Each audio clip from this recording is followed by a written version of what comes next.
नमस्कार, मैं मोहम्मद इमरान। क्या आप सोच सकते हैं कि पुलिस की लापरवाही से किसी बच्चे की जान जा सकती है? वैसे तो पुलिस के तरह-तरह के किस्से सुनने में आते हैं, लेकिन ऐसा कम ही देखने को मिलता है जब पुलिस की लापरवाही किसी की जान पर भारी पड़ जाए। अब तक गौतम बुद्ध नगर पुलिस के जय-जयकार किए जा रहे थे। शांतिपूर्ण तरीके से मतदान हुआ और लोकसभा चुनाव में कानून व्यवस्था को ही प्राथमिकता दी गई। आप समझिए, जब मैं अलग-अलग स्थानों पर वोटिंग के दिन गया, तो लोगों ने कहा कि हम वोट दे रहे हैं लॉ एंड ऑर्डर के मुद्दे पर। लॉ एंड ऑर्डर मजबूत है, लेकिन अब लॉ एंड ऑर्डर पर सवाल खड़े होने लगे हैं। गैंगस्टर पर कार्रवाई में गौतम बुद्ध नगर पुलिस माहिर मानी जाती है, लेकिन लापरवाही में भी अब पुलिस का नाम रोशन हो रहा है। वैसे तो रिस्पॉन्स के मामले में गौतम बुद्ध नगर पुलिस नंबर 1 है और पिछले 1 साल से लगातार नंबर 1 आ रही है। मगर अब देखिए, रिस्पॉन्स ऐसा कि एक बच्चे की जान चली गई। हुआ यूं कि एक 14 वर्षीय बच्चा कुणाल, पिता का नाम कृष्ण कुमार शर्मा, निवासी है ये रबुपुरा मायना गांव का। इसके पिताजी ढाबा चलाते हैं। ढाबे से ही कुणाल का अपहरण किया गया। सीसीटीवी में अपहर्ता कैद भी हो गए, लेकिन पुलिस को तब भी यकीन नहीं हुआ। लापरवाही पर लापरवाही पुलिस बरतती गई। बाप गुहार लगाता रहा, बेटे का अपहरण हुआ है, लेकिन पुलिस के उच्च अधिकारियों के कानों पर भी जूं ना चली और नीचे वालों के तो कहने ही क्या। एसएचओ साहब तो सुनते ही नहीं थे। एसीपी के पास जाओ तो वो भी बहाना बना देते थे। डीसीपी का कहा नहीं जा सकता, लेकिन अब कुणाल की अपहर्ताओं ने हत्या कर दी। सिर पर कोई भारी चीज से वार किया और उसकी हत्या करने के बाद शव को नहर में फेंक दिया। इस गलतफहमी में मत रहिएगा कि शव की तलाश पुलिस ने की, बल्कि उसके परिजनों ने खुद ही ढूंढ निकाला। अब नारे लगाए जा रहे हैं, गौतम बुद्ध नगर पुलिस निकम्मी है। खैर, जिसका गया है उसके दिल से पूछिए, लेकिन लगातार लापरवाही उजागर हुई है। 5 दिन तक माँ बाप, रिश्तेदार, आस पड़ोसी सब भटकते रहे, कहते रहे कि बच्चे का अपहरण हुआ है, लेकिन पुलिस कहती रही अपहरण नहीं है, मामला कुछ और है, जांच कर रहे हैं, जांच कर रहे हैं, जांच कर रहे हैं। अरे ऐसी क्या जांच हो गई, जब वीडियो में साफ दिख रहा था कि एक गाड़ी में बच्चे को उठाकर ले जा रहे हैं, मगर कोतवाल थाना बीटा 2 मुनिंदर सिंह मानने को तैयार नहीं हुए। ACP R K. तिवारी उनके चक्कर लगाते रहे अब पेरेंट्स, लेकिन उनके कानों पर भी जूं ना चली। खैर, मीडिया में भी ये खबर सुर्खियां बटोरती रही, फिर भी पुलिस अफसरों की आंखें नहीं खुली। लापरवाही ऐसी कि बदमाशों ने कुणाल की हत्या कर शव नहर में फेंक दिया। बुलंदशहर में शव मिला है।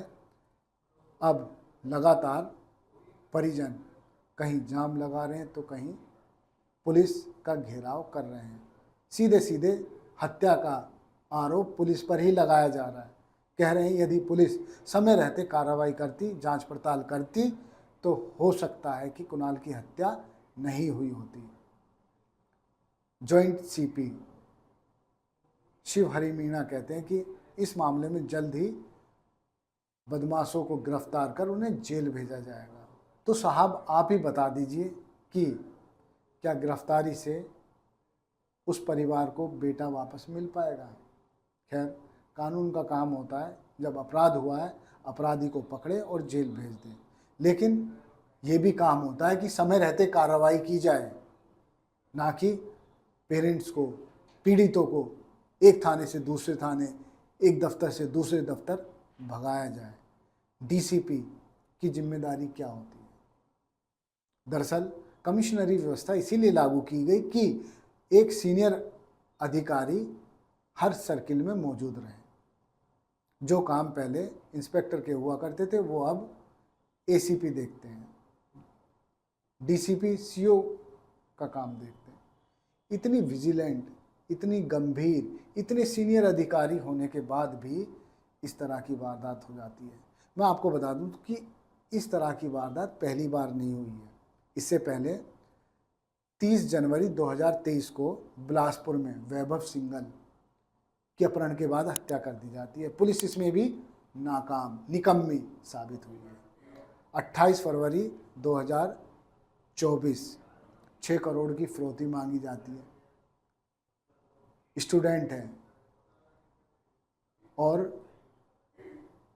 पुलिस के पास कंप्लेंट होती है, लेकिन इस मामले में पुलिस धीरे धीरे जब तक अपहर्ताओं तक पहुंचती है तब तक स्टूडेंट की हत्या कर दी जाती है। हालांकि पुलिस ने इस मामले का खुलासा तत्काल किया, लेकिन जान चली गई। मारने वाले कोई बदमाश नहीं थे, बल्कि इस स्टूडेंट के ही मित्र थे। मगर इसमें भी पुलिस की यही खामी रही कि तुरंत कार्रवाई नहीं हुई।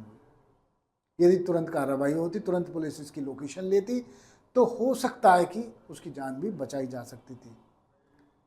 अब अक्टूबर 2022 में एक बच्चे का अपहरण होता है, लेकिन इस मामले में पुलिस ने तुरंत कार्रवाई की।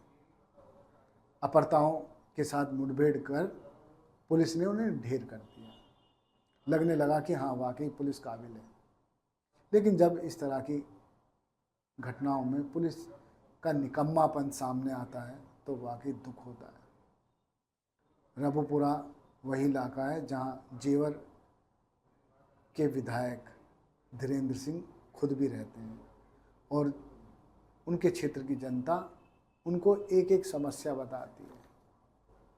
खैर छोड़िए ये सब, लेकिन इतना याद रखिए, लोकसभा चुनाव चल रहे हैं और जब भी वोट होती है तो हर व्यक्ति सोच रहा है कि कानून व्यवस्था बहुत बेहतर हो गई है। यदि ऐसी कानून व्यवस्था होगी तो क्या आप भाजपा को वोट देंगे?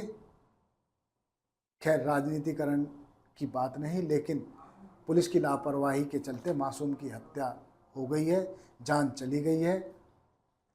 परिजन जाम लगाने के अलावा, हंगामा करने के अलावा और कुछ नहीं कर पा रहे हैं, और कर भी क्या सकते हैं।